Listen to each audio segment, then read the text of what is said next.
બનાવો તો કઈ જગ્યાનો છે ને કેટલા વાગ્યાનો? સવારે 5:30નો બનાવ છે. આપણે ભરતનગરમાં ખાતા આવેલા છે.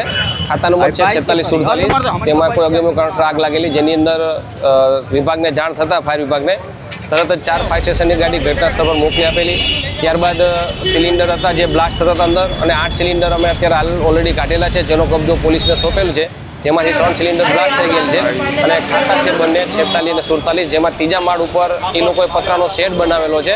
જે પતરાનો શેડ હાઇડ્રોલિક પ્લેટફોર્મથી અને ફાયર ટીમ દ્વારા એ પતરાનો શેડ કાપી અને પતરા તોડીને અને અમારી રેસ્ક્યુ કામગીરી કરેલ છે. જેમાં ટોટલ 11 પર્સન ઇન્જર્ડ થયેલ હતા. એમાંથી 2 પર્સન જે છે એ એક્સપાયર થઈ ગયેલ છે, અને બાકી જે 9 જણા છે અત્યારે સ્વિમેર ખાતે નાની મોટી ઈજાને જે હોય એના હિસાબે અહીંયા લઈ ગયેલ છે. આગમાં કોઈ કારણ થઈ? કારણ જાણવા મળેલ નથી, પણ આગ ઓલાવતા દરમિયાન અમારે એક ફાયર માર્શલ છે જેને નોર્મલ ઈજા થયેલ છે, હાથમાં લાગેલ છે, તો એને પણ અમે સ્વિમેર રવાના કરેલ છે. અને ઘટનાની અને ફાયર કોલની ગંભીરતાને જઈ ફાયર ખાતાના અમારા વડાશ્રી, ચીફ ફાયર ઓફિસર શ્રી સહિતની પૂરો ટીમ જે ઘટના સ્થળ પર હાજર હતી અને અત્યારે અંડર કંટ્રોલ છે. અને જે પણ બ્લાસ્ટ થયેલા સિલિન્ડર છે એલપીજીના, એ અમે પોલીસને હેન્ડઓવર કરેલ છે તપાસ માટે.